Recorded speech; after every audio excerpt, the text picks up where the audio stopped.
In 1947, two Bedouins, kids or shepherds, were walking around here, and in the evening time they wanted to go back to their village. So they gathered around all their sheep. One of them ran up to one of the caves. So one of those Bedouins wanted to scare her that she'll come down, and he threw a rock.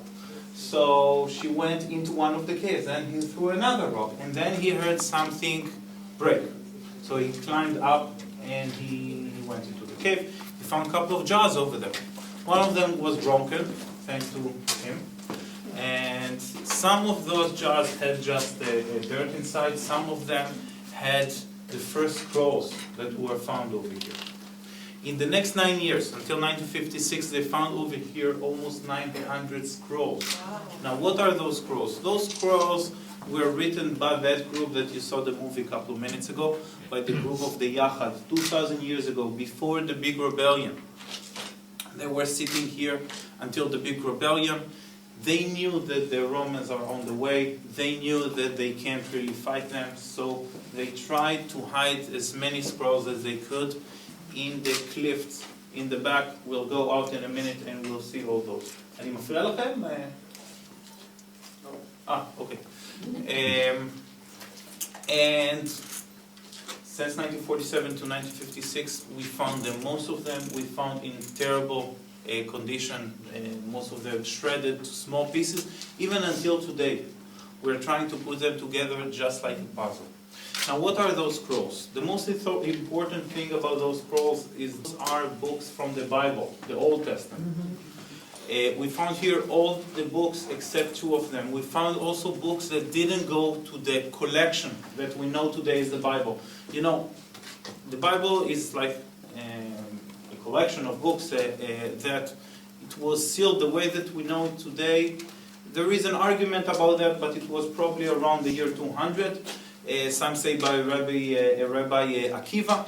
And the way that we know it today, they decided in that point that some books will go into that collection, some won't. Books that didn't go into that collection, maybe you know some of them, like Judith, like Ben Sirah. So over here they found also those books. They found also diaries they wrote about their lives, like the story that you saw about John the Baptist. It was found in one of the diaries, in one of the members that sat over here. They found here a scroll that is like a treasure map. Actually, this was the idea. He started the idea for the movie that you probably heard about, Indiana Jones. Okay? They had different, also other things. They wrote books about how they need to live their lives, the serach, the rules of the yachad, different things. But really, the most important thing, guys, that they found over here are the scrolls of the Bible. And the amazing thing, this is a replica behind me, but exactly like we saw yesterday in the synagogue in Engedi. I can read it, and everybody that can read Hebrew can read it. It's exactly the same letters, the same words that we are using today. The only difference is that today in the Bible we have the lines and the dots, the vowels. Okay, that entered later on, but that's it. And you can have a look. I don't know how many of you can read Hebrew, at least maybe the letters. Have a look, you can read that, and a 13-year-old boy that have a bar mitzvah can take those scrolls from 2,000 years ago and read them in the synagogue when he's coming of age. Amen. Yeah. Questions, guys? Interesting. Now, those scrolls are sitting today in the shrine of the book in Jerusalem, in the Israel Museum. I'm sorry that we don't have it in our but again, every place that we don't have in our tour is another place for the list for the next trip to Europe. But you're saying this is the site that in original... They found it and they wrote those things. We are going to see it, okay? Until now we didn't see anything. We saw a movie and yeah, we are going now to see the site that they lived in and they wrote those scrolls, yes. But the actual scrolls today are sitting in Jerusalem, and because there are so many of them, there is even like a world tour of them all over. Moving from a place to a place to a place, all the time. Yes. Okay, guys, let's get. Actually, John the Baptist. The truth is that we can't really know that. A part of the movie about John the Baptist is actually, in a way, it's a tourist. It makes from it a tourist attraction, a bigger tourist attraction. Okay, we can't really know. Yes, it's written John, but there were probably a lot of Johns. But from the other hand, I can tell you that many of the things, the behavior, in a way, of John the Baptist was very, very similar to the group that was sitting here. If we're talking about the ECs, they were like a smaller, I don't like to use this a word so much, but yes, they were like a cult. Not like today when we are saying a cult, it sounds like something bad, but they were like a subgroup inside the ECs. They were much more fanatics than the ECs.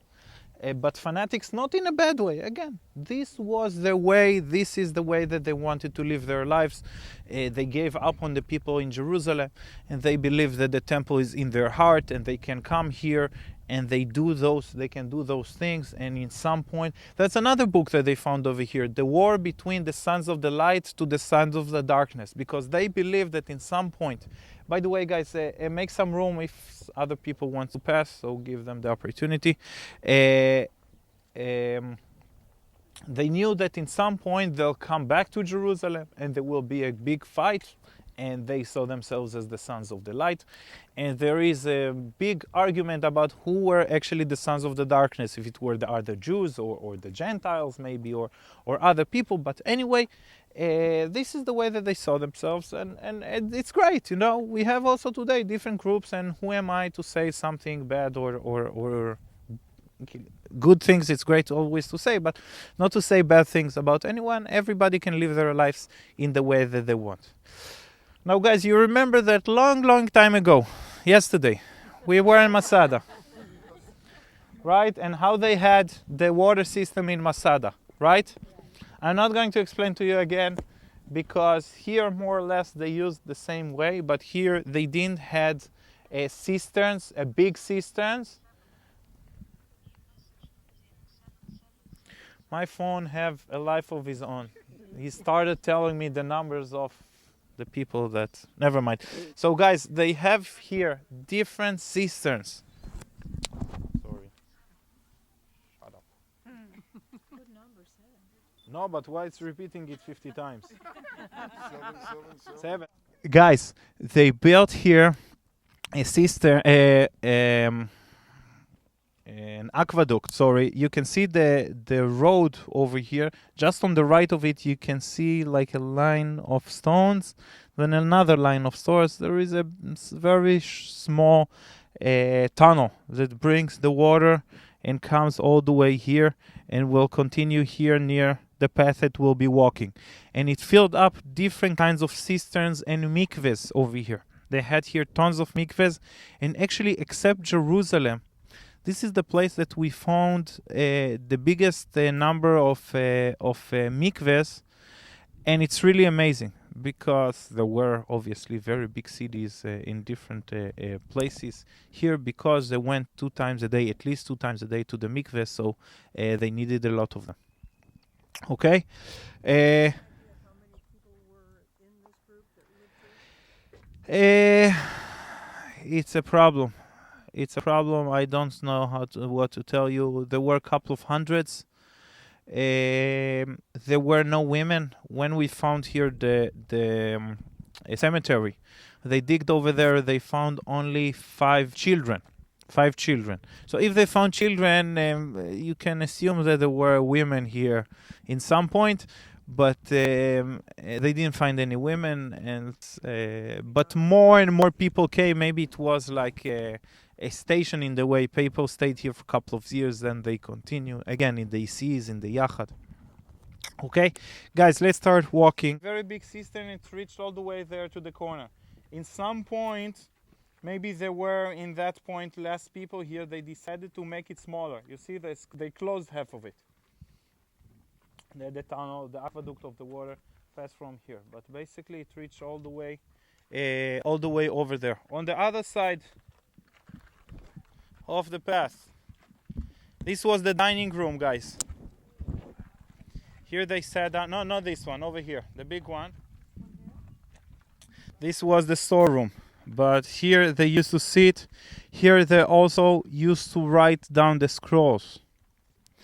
Guys, their main reason of being here was those scrolls, to write down those scrolls. The ones that I don't want to say didn't know how to write, because everybody knew how to write. Maybe they did write nice as the others.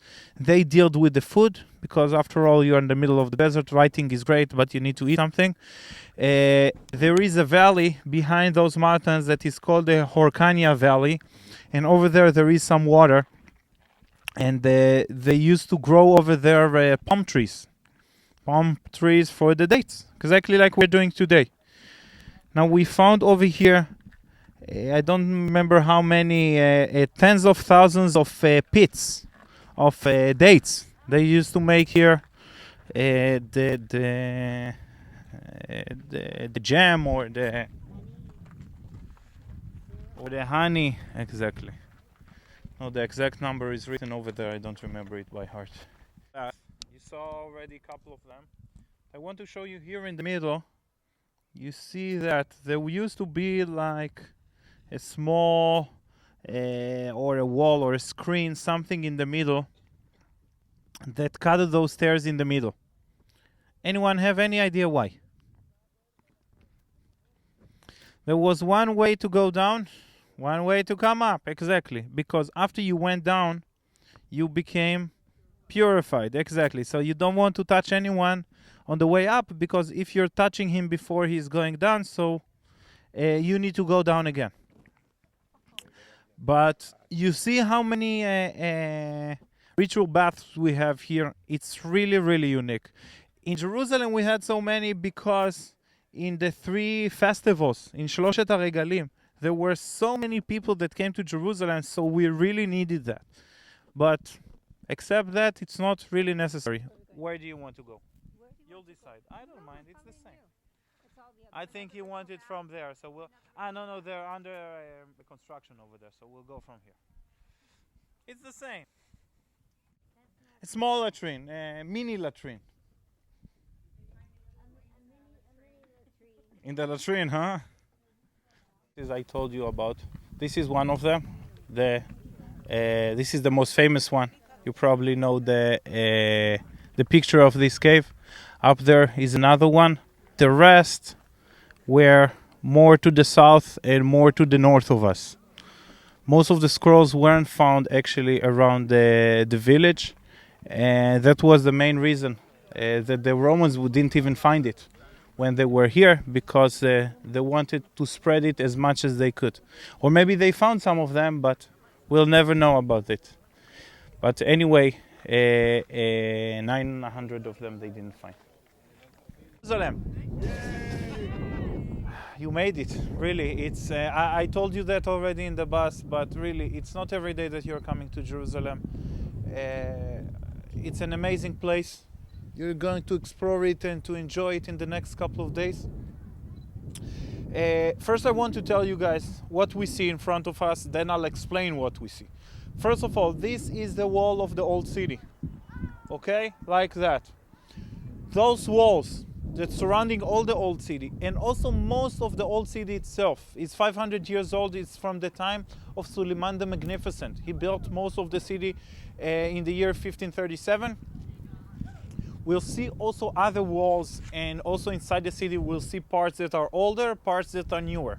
When we'll see something that is not 500 years old, I'll tell you this is newer, this is older.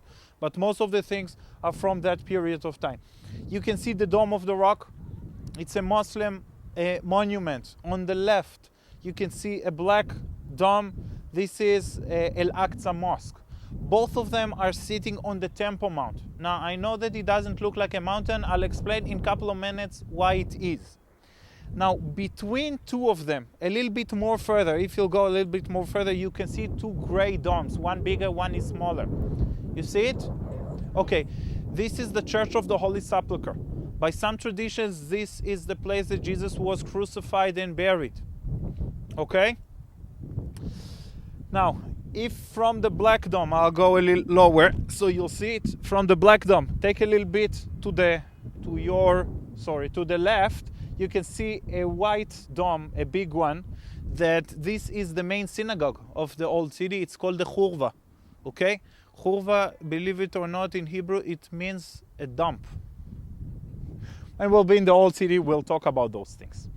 Okay? Now, if you'll go with the wall, continue it up, then to the left, you can see in the highest point, you can see there a church and a tower near it. Those are sitting on the new Mount Zion. You remember in the bus I told you for a couple of seconds that there is the original Mount Zion. If you're reading in the Bible about Mount Zion, it refers to the Temple Mount. But in the 5th century, the name moved to that hill because a church was built there by the name of the Holy Church of Zion, or the Big Church of Zion. Because by the Catholic tradition, Mary, the mother, Jesus' mother, she went to sleep on that hill and was brought up to heaven and sitting near her child until this very day. So they built there a very, very big church. Also the church, this church, it's a new one, it's called the Dor Mitzion, the Sleeping of Mary. But anyway, because of that church, the name moved to that hill. So today, if we're talking about Mount Zion, we mean to that hill. But over there on that hill we have also the cenaculum, the room of the Last Supper, and we have the tomb of David. You're with me so far? I know that it's cold. Okay, now guys, I'm going back to the Temple Mount. What's going on here? I told you that the first temple was built by King Solomon. The second temple, the second temple was built by King Herod. He took the temple that was already there and he decided that it's not for him. He wanted to build something bigger, something nicer. So take a look, guys. This is the Temple Mount. You see this hill. He decided to build 4 walls around that mountain. Something like retaining walls, okay? Then he filled it up with soil. He made something like a platform. On the top of that platform, he built the temple. The platform is what that you see in front of you. You can see there's a couple of people walking. This is the platform. Exactly where the Dome of the Rock is standing today, there used to be the temple. Let me show you something.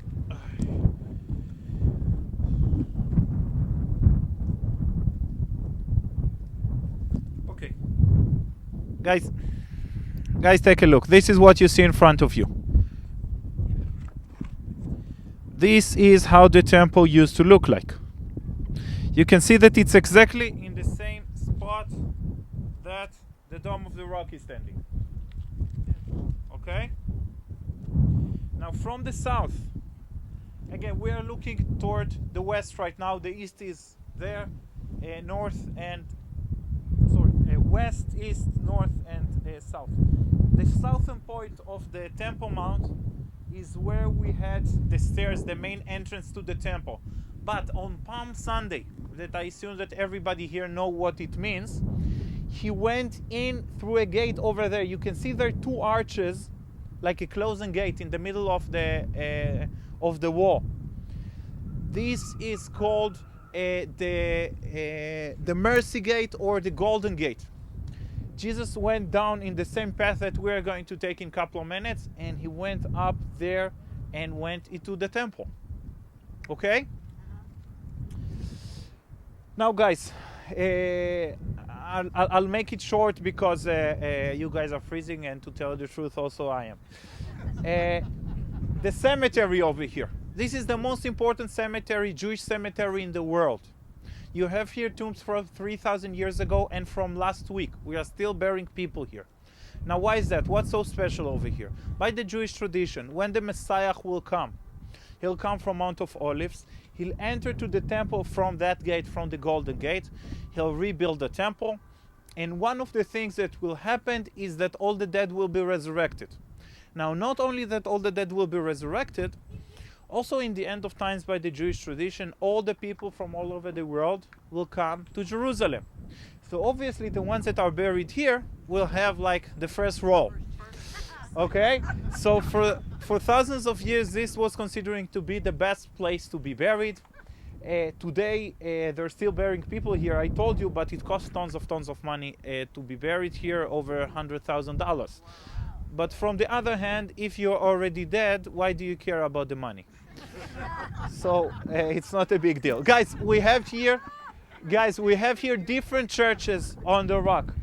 If you can see over there on the right, you can see the golden onions, the church with the golden onions. Okay, this is a Russian Orthodox church by the name of Mary Magdalene.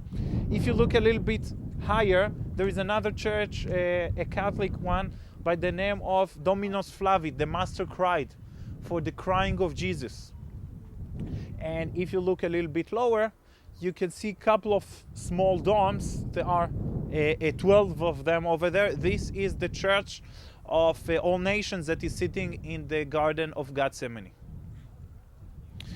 Now guys, just a couple more words before we're continuing. You can see the Dome of the Rock. When you saw it a couple of minutes ago, you were amazed, right? When we came into Jerusalem, the ones that is their first time, even if it's not your first time, you were amazed. 2,000 years ago, the temple was much bigger than that. The height of it was more than 2.5 times than that. It was magnificent. And you guys came from San Diego, you've probably seen half of the world, if not in your own eyes, at least on the television. People that came here 2,000 years ago came usually from small villages, living maybe in small huts, didn't see anything in their lives. When they saw something like the temple, they were amazed in ways that you can't even imagine. Everybody were amazed. Everybody said wow, except one person. Except one person. You know who that person was? It was Jesus. Because when Jesus saw the temple, he was actually crying, because he prophesied the destruction of Jerusalem. He knew exactly what's going to happen here. It wasn't a secret for him. Okay, guys? Now, because I promised, one second. There is a point a little bit north of the Dome of the Rock that is called the Arch of the Dome of the Spirits. The Dome of the Spirits. Some people say, it's not exactly traditions, it's some archaeologists, by different ways, people trying to check where actually the temple was. Some people say that the rock that underneath the Dome of the Spirit over there is actually the rock of the foundation, and not the rock that there is underneath the Dome of the Rock. So theoretically, there can be a temple rebuilt on the Temple Mount, because it doesn't mean that we need to destroy the Dome of the Rock. It can be one or the other. Again, it's one of the theories. Maybe it's true, maybe it's not. I have no clue. Okay, please. Whew. You with us? Still there? This is the place where the Messiah talked about his return, right? Anybody bring a Bible? If not, I'll just read it. Matthew 24, very familiar passage. Our Messiah listed the social conditions, the political situation, the environmental, and the spiritual conditions that were going to prevail in the last days before his return. And he took occasion to talk to his disciples about his return, quite possibly right here at this location. 9 signs of his return. I'm not going to go through all 9. We're going to read it quickly. Matthew 24. Yeshua answered and said to them, "Take heed that no one deceives you. For many will come in my name, saying, I am the Messiah, and will deceive many." Have we seen that? All right. You will hear of wars and rumors of wars, but see that you are not troubled, for these things must come to pass, but the end is not yet.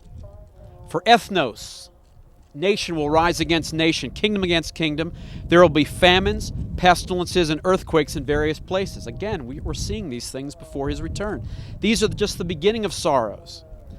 Then they will deliver you up to tribulation and kill you, and you will be hated by all nations for my name's sake. Many will be offended, they will betray one another and hate one another. Then many false prophets will arise and deceive many, and because lawlessness will abound, the love of many will grow cold. But he, what does it say? He who endures to the end will be saved. And this good news of the kingdom will be preached in all the world as a witness to all nations, and then the end will come. Our Messiah took occasion to tell us the conditions of our planet, environmentally, politically, socially, before his return. And quite frankly, when we read these 9 signs, we're right there, aren't we? So it's time to look up, Yeshua said. He said, when you see all of these things, what did he say? Look up, for your redemption draws near. So he took this occasion on this location to make mention of his return. We're seeing the signs. Pastor, if you'd come and share with us about one of those key signs as well. You got the verse for me? Okay, guys. We've missed a few things. I know you're freezing. You really don't want to stand out here and hear us talk, right? So I'm going to go very, very fast. First of all, when he went into that key phrase, we call it the Golden Gate, mercy gate. Mercy gate, not judgment gate, mercy gate. Because they judge in the walls, and he talks about how he's going to judge the nations. But we won't be judged like that because of who we are in him. I will enter his gates with thanksgiving in my heart. I will enter his courts with praise. And so that'll be the judging of the nations. But he has already entered in there. Now there's a little unknown passage that so many people skip over. When he was in the garden and the soldiers came for him and he said, I am. They asked if he was there. He said, I am. And when he said, I am, the same I am that was told to Moses, it says that the guards fell out. He had to wait for them to get up. Another thing happened. The graves opened up. It makes mention of a boy that was running. So exactly what our guide told us about these graves opening up. He's already gone through that gate, and the graves have already opened up. And so those things have been fulfilled. He says something very interesting when we're down here in the place where he wept over the city of Jerusalem. Oh, Jerusalem, Jerusalem, how I've longed to pull you under my wings, right? You've destroyed the prophets. You did this, everybody I ever sent to you.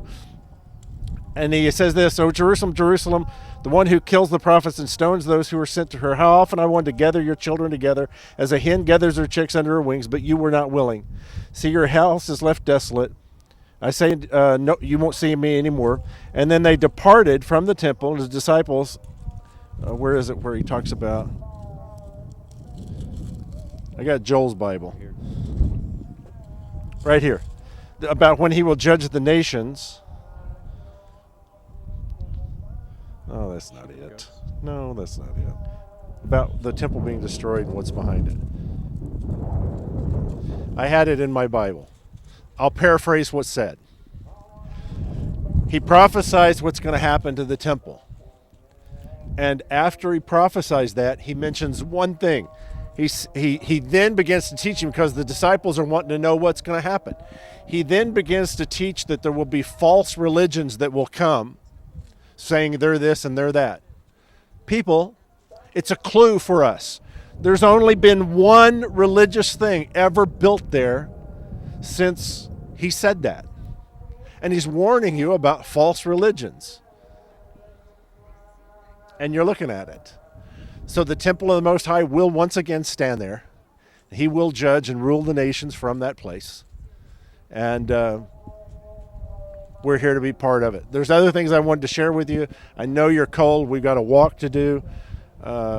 We missed the baptismal site and some other things. And so all the rest of the few days while we're here, we'll talk about some things and look at things. There's so many things to talk about. Bethany's this way, yes? Back this way? So the last week is really, when we're looking at this area, we're looking at the last week of his life. He cursed the fig tree there in the last week of his life.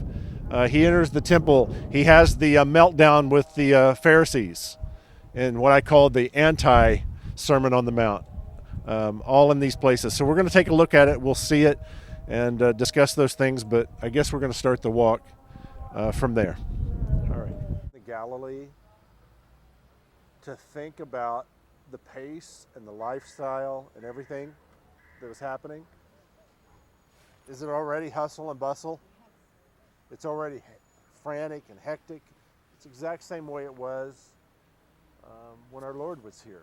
It was hustle and bustle. He never stayed in Jerusalem. He always stayed outside of Jerusalem, usually at Lazarus' house in Bethany, which would have been back this way.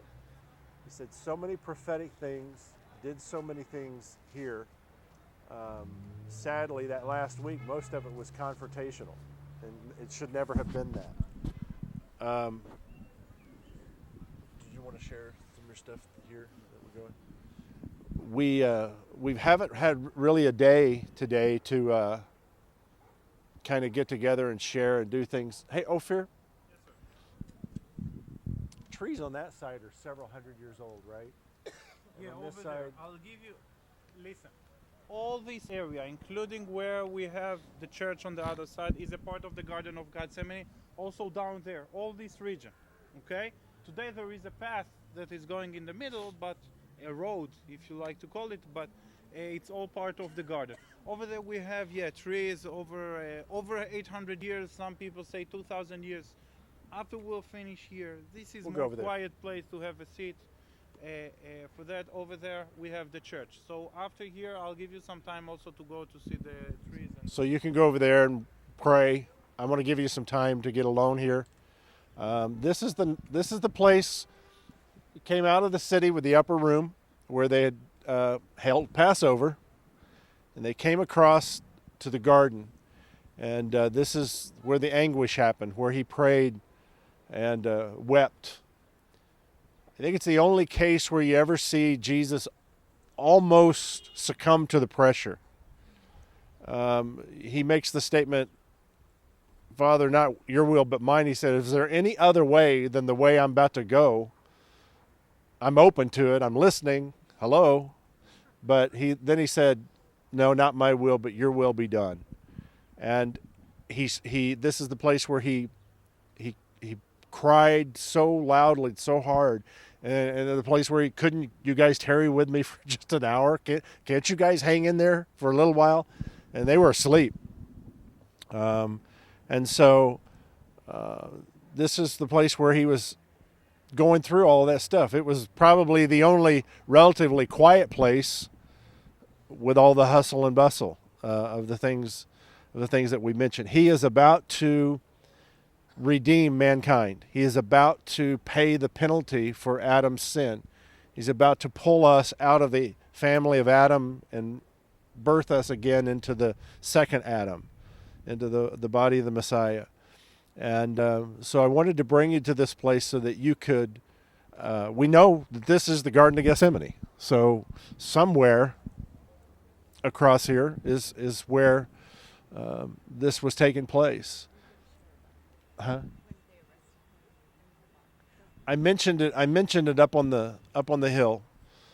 When they came to arrest him, Judas was leading the procession and kissed him. And they asked if he was him, and he said, I am he. And I told you there that they fell out, and this is where Peter grabbed the sword. That even at that moment, the Bible tells us graves were opened. There's a thing here in the Bible that talks about a young boy in grave clothes. Where did he come from? Where is he in the story? But it's in there. So, and all of these things are being fulfilled. One thing I like to share concerning here is I believe that right there on that Temple Mount is where tradition teaches us that's where God created Adam, right there. And so this is the navel of the world, the central point of all of humanity is right here. This is why it's so contested over and over and over and over. This is where he will rule and reign for 1,000 years. Forevermore, and we'll all come to Jerusalem to see him. If you remember with Peter, he cursed a fig tree. Remember that? He cursed a fig tree, and they come back the next day, coming back up here. And when they come back up here, Peter is excited about it because he's thinking, I want to learn how to do that. I could use that, right? I mean, maybe he'll work that with his mother-in-law back in the Galilee. But he curses the fig tree. Why curse the fig tree? I've always wondered, what did that tree ever do to you that you had to kill it? Second Adam, you remember who he is. He is the second Adam redeeming us. First Adam walked with God, and he sinned, right? When he willingly ate of the fruit of the tree. Eve was deceived. Adam willingly knew, eyes wide open, what he was doing. What did he do? God came looking for him. He would walk with him in the cool of the day. Maybe not the very cool that we're experiencing, but he would walk with him in the cool of the day and talk with him. Now think about what Adam heard, or what Eve heard from Satan. This is what she heard. Did God really say that in the day that you eat that, you will die? He's putting a little doubt in her mind, a little idea, a little suggestion. What did he say would happen to him? The day that you eat that, you'll be like God. Here's the thing. They already were. Because Genesis tells us, let us make man in our image, let them have dominion over. They already were. Satan will always try to get you to do something to be what you already are. The thing that I love about being a believer is I'm complete. The scripture says I'm complete in him. The moment you start, you're complete. What we do is we learn to walk into that completeness. We learn to grow into that completeness. Joel and I were going to talk about this earlier today. We enter into rest. That's the Sabbath. We enter into rest. The place where they crossed the river, the waters were rolled back, it says, in a heap, rolled back to Adam. Well, Adam's a town about 15 miles north of that place. But it's significant. He rolled this thing back to Adam. So you and I are recreated, are rebirthed. You have no choice in your first birth. You do have a choice in your second birth. Don't be stupid with your second birth. Make the choice to be recreated and complete back to the original state that you were created to hold. So all of that pressure and pain and things that he was feeling all happened somewhere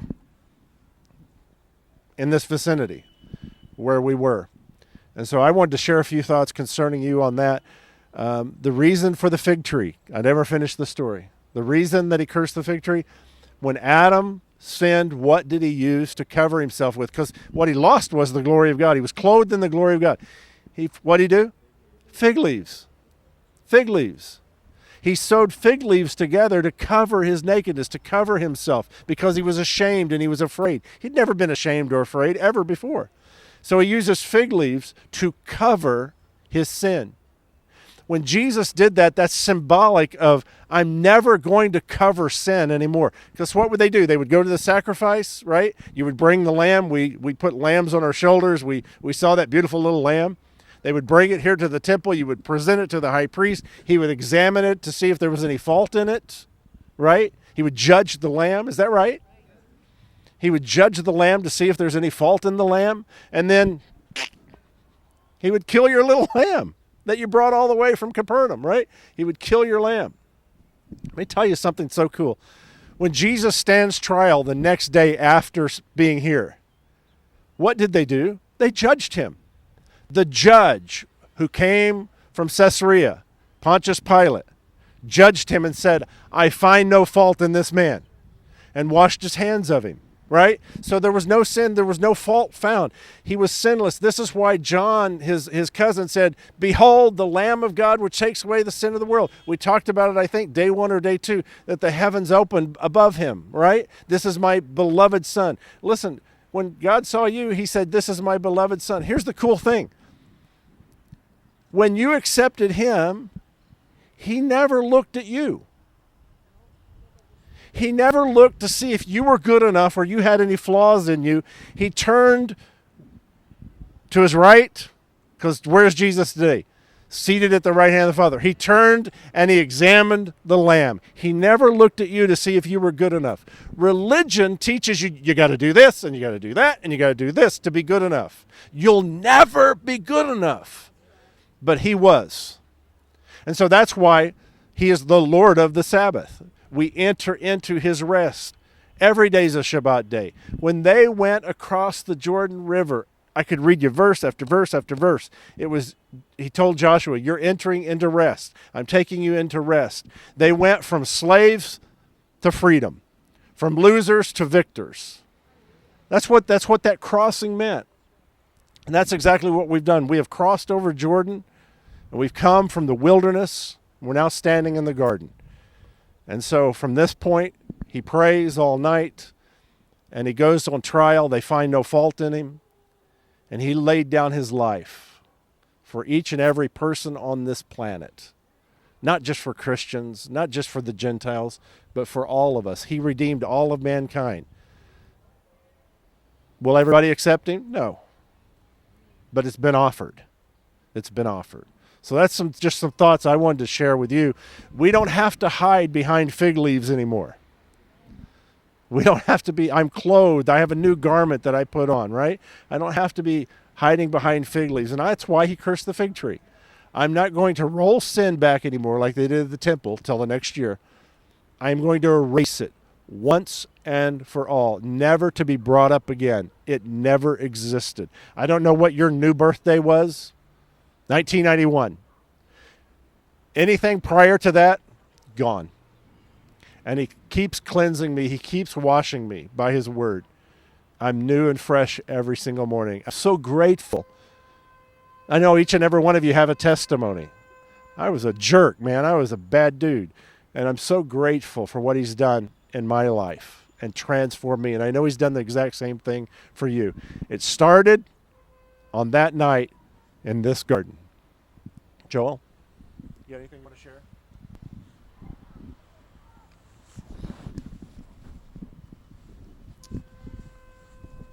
That's good stuff, isn't it?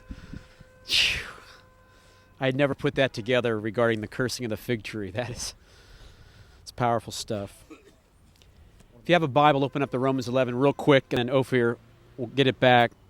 We look around this place and we see these hundreds-year-old fig trees, and there's a passage in the epistles regarding fig trees, or the olive tree, rather. So just quickly look with me at verse 17, Romans 11. If some of the branches were broken off, and you, a wild olive tree, how many wild olive trees do we have? All right. Were grafted in among them, and with them became a partaker in the root and fatness of the olive tree, do not boast against the branches.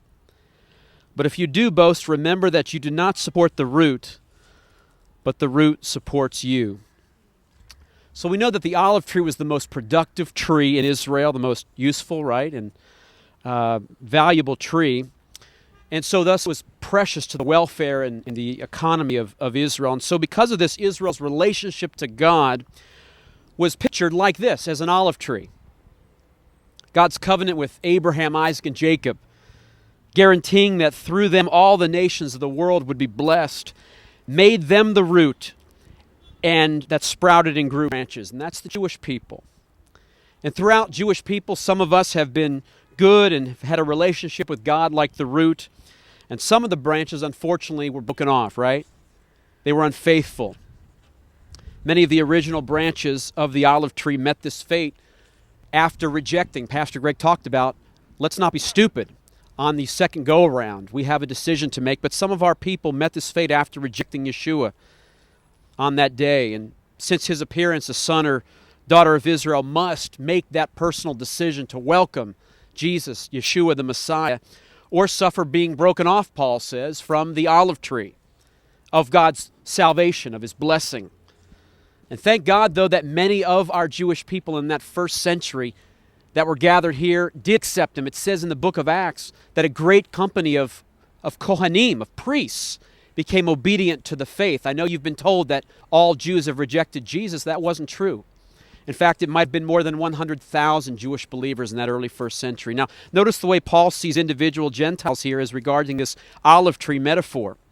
Gentiles, he says, are not taker-overs, but partakers of the spiritual blessings, of Jewish spiritual blessings, not as a replacement for the root. How many of you maybe have come out of a church that taught this, unfortunately? Several of you have. But they're grafted in wild olive branches. My brother is a wild olive branch. He's a pretty wild one, actually. And so I just think it's so interesting that as we gather here among the most productive tree of Israel, that God was going to bring broken off branches and wild branches back together, sucking on the root and nutrients of the tree together.